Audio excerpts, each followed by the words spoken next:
সত্যি খুব লজ্জিত যে একটা রাজনৈতিক দল এতটা নিচে নামতে পারে। তাকে আক্রমণ করা হচ্ছে, ব্যক্তি আক্রমণ করা হচ্ছে, তিনি লিখতে পারেন কি না লিখতে পারেন সে নিয়ে কথা বলা হচ্ছে। তিনি পরিষ্কার ভাবে লিখে দিয়ে গেছেন যে আমার মৃত্যুর জন্য দায়ী এনআরসি এবং এসআইআর, তারপরে ওটা নিয়ে রাজনীতি করবে। এবং পরিবারে উনি একমাত্র লোক যিনি পরিবারটা চালাতেন কাজ করে। তাদের পাশে একটা ছোট্ট দোকান রয়েছে, প্রয়াত প্রদীপ বাবু এবং তার ভাই তপন বাবু দুজনে মিলে এই কাজের দোকানটা চালাতেন। Soul earning member of the family.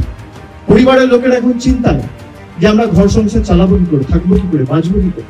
যারা নিজেদেরকে হিন্দু ধর্ম এবং সনাতনী হিন্দুদের রক্ষাকর্তা, বিধাতা, ধারক বাহক বলে দাবি করে, একটা লোক এসে পরিবারটার খোঁজ নিয়েছে।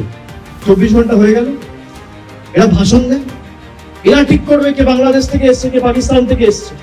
সারা বাংলার একটাই এখন স্বর, জাস্টিস ফর প্রদীপ কর। এবং যাদের জন্য তিনি আত্মঘাতী হয়েছে তাদেরকে জেলে আগামী দিন তৃণমূল কংগ্রেস পাঠাবে। তার জন্য যত লড়াই লড়তে হোক আমরা লড়বো।